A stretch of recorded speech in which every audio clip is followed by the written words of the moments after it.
আচ্ছা, একটু বলবেন যে কয়টার সময় ঘটনা এবং কি হয়েছে জাস্ট একটু এদিকে তাকান ভাই। আপনারা জানেন ভূমিকম্প সাথে ভূমিকম্প সংঘটিত হওয়ার সাথে আমাদের সদরঘাট ফায়ার সার্ভিস থেকে একটা স্পেশাল রেস্কিউ টিম এবং আমাদের সিদ্দিকবাজার ফায়ার স্টেশন থেকে একটা স্পেশাল রেস্কিউ টিম উপস্থলে আগমন করেন এবং সাথে আমরা দেখতে পাই এখানে ছাদের উপরে যে রেলিং আছে, রেলিং ওয়াল আছে, এই রেলিং ওয়াল ভেঙে নিচে যে পথচার আছে পথচার উপর পড়ে এবং সাথে স্পটে 3 জন গুরুতর আহত হয়।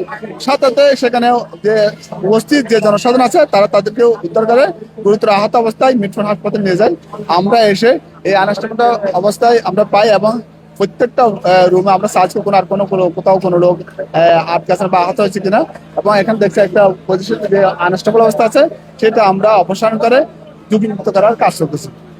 আচ্ছা, এখন পর্যন্ত কয়জন আহত আছে অথবা নিহত কয়জন? আমাদের এখানে উপস্থিত জনসাধারণ থেকে আমরা বাসের মধ্যে 3 জন গুরুতর অবস্থা ছিল, আহত অবস্থায় 3 জন, এই 3 জনকে তারা দ্রুত মিটফোন হাসপাতালে ভাইয়া আপনার নাম কি? আপনার নামটা আমার নাম মোহাম্মদ নামুল হক, আমি জোন কমান্ডার ফায়ার সার্ভিস ও সিভিল ডিফেন্স সদর জোন 1।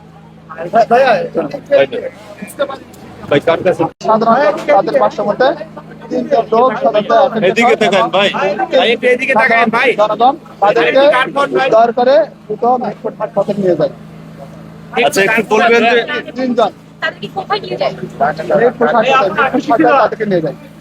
তারপরে কি ডাক্তার কিছু বলেছে নিহত নাকি হচ্ছে? আমরা সাধারণ ভাই একটু এদিকে তাকান, ক্যামেরা এদিকে। আমরা এখানে আমরা আমাদের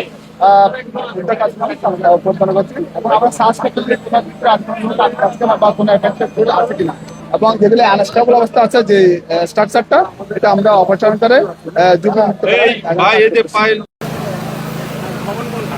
ভ্রমণ এই যে এখান থেকে কর্নার এই যে ফাটা দাগ থেকে